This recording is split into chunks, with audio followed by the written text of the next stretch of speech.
নমস্কার, আমি সুকৃতি দান। আশা করি আমরা সবাই ভালো আছেন। আপনারা সবাই দেখছেন অ্যাস্ট্রো সলিউশন। আজকে আমি আলোচনা করব যে সমস্ত মীন রাশি বা লগ্নের এই দুটো গ্রহের রাশি পরিবর্তন, বিশেষ করে মঙ্গল এবং শুক্রের যে আগামী এই রাশি পরিবর্তনগুলো হবে বা হচ্ছে, তো তার জন্য আপনাদের জীবনের সার্বিক একটা পজিটিভ পরিবর্তন আসছে। এবং অন্য দিক থেকে মীন রাশি বা লগ্নের অনেক কিছু পজিটিভ পরিবর্তন কিন্তু অলরেডি ঘটেছে। এবং কিভাবে এই জায়গাটাকে আপনারা পজিটিভ কাজে লাগাবেন, কোন দিক থেকে আপনাদের পজিটিভ পরিবর্তন হয়েছে, সবকিছু নিয়ে একটা পুঙ্খানুপুঙ্খভাবে বিশ্লেষণ করব। তো আশা করবো আপনাদের ভালো লাগবে, তাই অনুষ্ঠানটিকে মন দিয়ে শুনুন, বোঝার চেষ্টা করুন। মূল আলোচনা আসার আমরা জানিয়ে রেখে অ্যাস্ট্রো সংক্রান্ত নিত্য টিপস পেতে আমার এই অ্যাস্ট্রো সলিউশন চ্যানেলকে সাবস্ক্রাইব করুন, পাশে থাকা বেল আইকনে ক্লিক করুন। চলে আসি মূল আলোচনা। প্রথমে দেখুন যে মীন রাশি বা লগ্নের ঠিক লগ্ন সপ্তমে দীর্ঘদিন ধরে 2023 অক্টোবর থেকে 2025 18 মে পর্যন্ত লগ্ন সপ্তমে রাহুকেতু থাকার জন্য বা রাশি সপ্তমে রাহুকেতু থাকার জন্য শরীর টরির খারাপ যাওয়া, মন মানসিকতার মধ্যে অস্থিরতা, অনেক মানুষের সঙ্গে আপনার একটা মনোমালিন্যর ব্যাপার, আপনার নিজের রিলেশনের জায়গাটাতে, ব্যবসার জায়গাটাতে, পাবলিক ডিলিংসের জায়গায় অনেক দিক থেকে অনেক অস্থির অবস্থার মধ্যে আপনাকে পড়তে হয়েছে। যদি আপনার মীন লগ্ন বা মীন রাশি হয়, মীন লগ্ন হলে রাহুকেতুর নেগেটিভ প্রভাবের জন্য আপনার উপর একটা সার্বিকভাবে শরীর টরির খারাপ যাওয়া, সবসময় একটা কিসের যেন টেনশন চিন্তা করছে, কি নিয়ে যে চিন্তা, কি নিয়ে যে টেনশন, আপনার কাউকে বলে বোঝানো যাবে না, এমন কিছু টেনশন আপনাকে ফিল করতে হয়েছে। অত্যন্ত একটা মানসিক চাপ, মানসিক অস্থিরতা, মানসিক ডিপ্রেশন, এই ব্যাপারগুলো আপনাকে সব দিক থেকে অত্যন্ত পাজেল করে তুলেছে। যেহেতু লগ্নে রাহু, আপনার মধ্যে ইলিউশন, রাহু মানে কি অত্যন্ত অ্যাম্পলিফাইং ক্ষমতা, রাহু আপনার মনের মধ্যে একটা ইলিউশন তৈরি করেছিল, ভ্রম তৈরি করেছিল। এই ভ্রমটা আপনার জীবনে সর্বাত্মকভাবে একটা অস্থির অবস্থা আপনার জীবনে তৈরি করেছিল। কেন তৈরি করেছিল? কেননা রাহু মানে আপনার অত্যন্ত একটা অ্যাম্পলিফাইং ক্ষমতা। এই অ্যাম্পলিফাইং ক্ষমতার জন্য আপনি অনেক সময় একটু বেশি রিয়াক্ট করে দিচ্ছিলেন, ভুল বলছিলেন, যেখানে হয়তো কোনো কথা বলার দরকার নেই সেখানে হয়তো রেগে গিয়ে এমন মাথা গরম করে ফেললেন। অনেক শত্রুতার জায়গাটা, শত্রুরা কিন্তু আপনার বিরুদ্ধে একটা ষড়যন্ত্র করার কিন্তু সুযোগ পেয়ে যাচ্ছিল। অনেক মীন রাশি বা লগ্নের সম্পর্ক ভুল বোঝাবুঝির কারণে হয়তো ভেঙে গেছে, বা সম্পর্কের জায়গাটা অবনতি ব্যাপার তৈরি হয়েছে। অন্যদিক থেকে দেখতে গেলে আপনাদের লোকের সঙ্গে যেমন সম্পর্ক ব্যাপারটাও কিন্তু অনেকটা খারাপ হয়েছে। অন্যদিক থেকে আপনাদের ক্ষেত্রে যাদের মীন রাশি তাদের ক্ষেত্রে কিন্তু সাড়ে সাতি ব্যাপারটা চলছিল অলরেডি, এখনো সেটা যদিও চলছে। মীন রাশি যাদের তাদের ক্ষেত্রে কিন্তু এটা সেকেন্ড স্টেজ এই মুহূর্তে চলছে, তো এটা একটু চাপের ব্যাপার রয়েছে। আপনাদের ক্ষেত্রে যাদের মীন রাশি তাদের ক্ষেত্রে কিন্তু রাহুকেতুর চাপটাও ছিল, তার উপর সাড়ে সাতির চাপটাও ছিল, দুটো দিক থেকে সাড়ে আক্রমণ ছিল। লগ্নের ক্ষেত্রে যদিও সাড়ে সাতি হয় না, কিন্তু লগ্নের এক্সপেক্টে রাহুকেতুর চাপটা অত্যন্ত বেশি ক্রিয়েট করছিল। তো যাদের মীন রাশি তাদের এই মুহূর্তে যেহেতু সাড়ে সাতি চলছে, রাশি হলে সাড়ে সাতি একদম মধ্য গগন, তাই প্রতি শনিবার নিরামিষ খাওয়া, শনি মন্দিরে পুজো দেওয়া, একটু নৈতিক পথে আপনার জীবনে থাকতে হবে। এবং আপনার যেহেতু এক্ষেত্রে মীন রাশি বা লগ্নের ক্ষেত্রে দ্বাদশপতি এবং একাদশপতি এখানে যেহেতু রয়েছে, তাই আপনাকে শনি কিন্তু অনেক দিক থেকে অর্থ দেওয়ারও একটা অবস্থান তৈরি করবে, অনেক দিক থেকে একটা অর্থ লাভ করার সুযোগ তৈরি করে দেবে।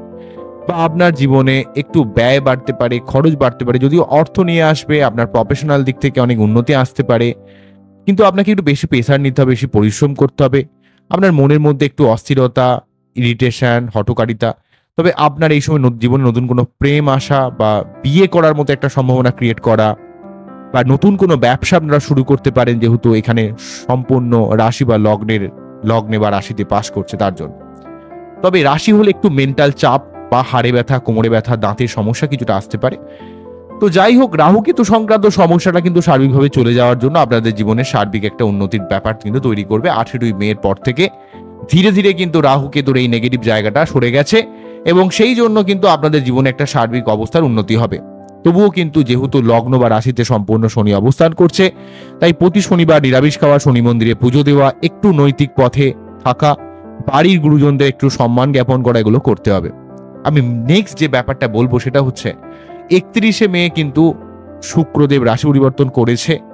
দীর্ঘদিন ধরে শুক্র যে অষ্টমপতি আপনাদের ক্ষেত্রে এবং আপনাদের ক্ষেত্রে শুক্র যে তৃতীয় পতি এবং অষ্টম পতি শুক্রদেব পীড়িত থাকার জন্য আপনার শরীর টরীর খারাপ যাওয়া, লোকের সঙ্গে একটা মিসকমিউনিকেশন হওয়া, অর্থ খরচ হয়ে যাওয়া, ভোগের দিক থেকে হাজারো ডিস্টারবেন্স চলছিল 28শে জানুয়ারি 2025 থেকে। কেননা শুক্র প্রথমে রাহুযুক্ত, তারপরে শনি রাহুযুক্ত, তারপর শুধু শনিযুক্ত, বিভিন্ন দিক থেকে আপনার অর্থ খরচ হয়ে যাচ্ছিল, অর্থ লস হয়ে যাচ্ছিল, আপনার শরীর টরীর ভালো যাচ্ছিল না, মানুষের সঙ্গে একটা মিসকমিউনিকেশন তৈরি করছিল, আপনার কোনো এখন শক্তি ছিল না, কিছু করার ইচ্ছা থাকলেও করতে পারছিলেন না।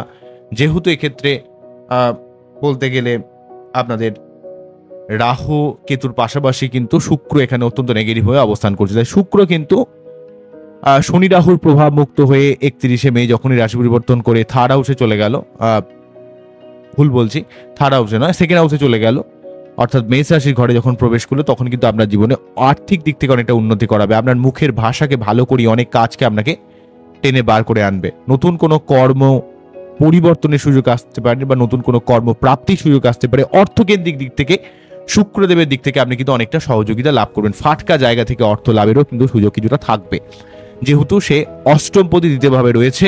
ফাটকা জায়গা থেকে অর্থ লাভ, উত্তরাধিকার সূত্রে সম্পত্তি প্রাপ্তি, এই ব্যাপারগুলো কিন্তু অনেকটা হেল্প করবে। অন্যদিক থেকে 7ই জুন মঙ্গল রাশি পরিবর্তন করবে, কারণ মঙ্গল কিন্তু কর্কট রাশি ঘরে নিচস্থ হয়ে পঞ্চমভাবে অবস্থান করছিল। তাই আপনার মধ্যে বুদ্ধির মধ্যে ফ্যাকচুয়েশন, মেয়েদের গাইনোকাল প্রবলেম, পেটের সমস্যা, ছেলে মেয়ে বা উভয়ের ক্ষেত্রেই সন্তান সংক্রান্ত কিছু চাপ, সন্তান প্ল্যানিং এর দিক থেকে হাজারো বাধা বিপত্তি আসছিল, ক্রিয়েটিভিটির দিক থেকে, ব্যবসার দিক থেকে, প্রেমের দিক থেকে। তো একটু রেগে যাচ্ছিলেন, মাথা গরম করে ফেলছিলেন সব জায়গায়। তো এই মঙ্গল যেহেতু ষষ্ঠভাবে প্রবেশ করছে 7ই জুন এবং মঙ্গল নিচস্থ ভাবকে কাটাচ্ছে, তাই নতুন কোনো কর্মপ্রাপ্তির সুযোগ, যে কোনো রকমের প্রতিযোগিতামূলক জায়গায় আপনাকে সফলতা প্রদান করা, শত্রুতা নির্মূল করা, লোন শোধ করা, শারীরিক সমস্ত সমস্যাকে নির্মূল করে দেওয়া। এবং যেহেতু এই মঙ্গল আপনাদের ক্ষেত্রে নবমপতি এবং দ্বিতীয়পতি, তাই অর্থকেন্দ্রিক জায়গায় ভাগ্যের উন্নতির দিক থেকে, বাবার দিক থেকে, সার্বিক হেলথের দিক থেকে আপনাকে একটা ভাগ্য সর্বার্থকভাবে সহযোগিতা করবে। যে কাজই আপনি করুন না কেন 7ই জুনের পর থেকে কিন্তু আপনাকে মঙ্গল এবং অন্যদিক থেকে শুক্র 31শে মে থেকেই করছে।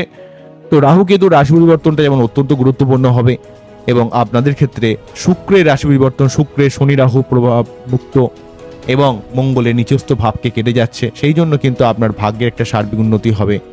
আপনার জীবনে অনেক সঠিক কাজে যদি ইনভেস্ট করেন, সেই ইনভেস্টমেন্টটা কিন্তু আপনার ক্ষেত্রে অনেক লাভদায়ক হবে। বিশেষ করে আপনি সঠিক কাজে অর্থ ইনভেস্ট করতে পারবেন। যারা এখানে নতুন কোনো কাজ বা নতুন কোনো কিছু ব্যবসা শুরু করার কথা ভাবছিলেন, তাদের ক্ষেত্রে অনেকটা ভালো হবে, যেহেতু এখানে মঙ্গলদেব কিন্তু পজিটিভ একটা ফল কিন্তু আপনাদের দেবে। ঠিক আছে, মঙ্গল যেহেতু নবমপতি। অন্যদিক থেকে মঙ্গল এখানে যেহেতু আপনাদের ষষ্ঠভাবে অবস্থান করছে, তাই সেক্ষেত্রে কিন্তু ষষ্ঠভাবে মঙ্গল কিন্তু ভাগ্যের একটা সার্বিকভাবে একটা আপগ্রেড করাবে এবং আপনার সেই সঙ্গে মঙ্গলদেব কিন্তু আপনার জীবনে সঠিক কাজে ব্যয় এবং মন মানসিকতার মধ্যে একটা সবসময় একটা পজিটিভ অ্যাপ্রোচ কিন্তু তৈরি করে রাখবে। তাই মঙ্গল শুক্রের এই পজিটিভ ফল, রাহু কেতুর নেগেটিভ ফলটা কেটে যাওয়া সার্বিকভাবে কিন্তু সমস্ত মীন রাশি বা লগ্নের পজিটিভ একটা ব্যাপার কিন্তু তৈরি করে। যদিও কিন্তু আপনাদের ক্ষেত্রে যাদের মীন রাশি, তাদের ক্ষেত্রে 7.5 একদম মধ্যগগন রয়েছে, একটু বেশি চাপ, বেশি পরিশ্রম, বেশি টেনশন, মাঝে মাঝে কিন্তু লাইফ পার্টনারের থেকে দূরে থাকা বা তার সঙ্গে মাঝে একটু মনোমালিন্য, ছোটখাটো ব্যাপারে একটু মনোমালিন্য তৈরি হতে পারে। আপনি খুব বেশি প্রেশার নিয়ে ফেলছেন, সব ব্যাপারে বেশি খাটতে হচ্ছে, বেশি টেনশন করছেন এবং মাঝে মাঝে আপনাকে একটু বিষণ্ণ হয়ে পড়তে হচ্ছে, এত বেশি পরিশ্রম যাচ্ছে আপনার পরিশ্রমে যেন কোনো শেষ নেই। এবং আপনারা অত্যন্ত পরিবারকে খুব ভালোবাসেন, মা বাবাকে খুব ভালোবাসেন, সন্তানকে, নিজের লাইফ পার্টনারকে, এবং এদের জন্য আপনি সবার কথা ভাবতে গিয়ে নিজের কথা আর ভাবা হয় না, এমন একটা ব্যাপার কিন্তু মীন রাশি বা লগ্নের এমনি থাকে। আর তার উপর আপনাদের যেহেতু শনি লগ্ন বা রাশিতে পাস করছে, সব ব্যাপারে আপনার একটু খিটখিটে হয়ে যাওয়া, একটু চাপা, ডিপ্রেশন, অস্থিরতা, অ্যাংজাইটি ব্যাপারটা তৈরি করছে। এর জন্য আপনাকে চন্দ্রের সঠিক প্রতিকার করতে হবে, একটু শান্ত হতে হবে, হালকাভাবে থাকতে হবে। দেখবেন আপনার জীবনে অনেক সমস্যা কিন্তু ধীরে ধীরে কেটে যাবে। বোঝা গেল কি বললাম? তো আজকে এখানেই থামছে। আমার এই টোটাল অনুষ্ঠানটিকে আপনাদের কতটা ভালো লাগলো সেটা অবশ্যই আমাকে কমেন্ট সেকশনে জানাবেন। আপনারা খুব ভালো থাকুন, অ্যাস্ট্রো সলিউশন দেখতে থাকুন। নমস্কার, থ্যাংক ইউ।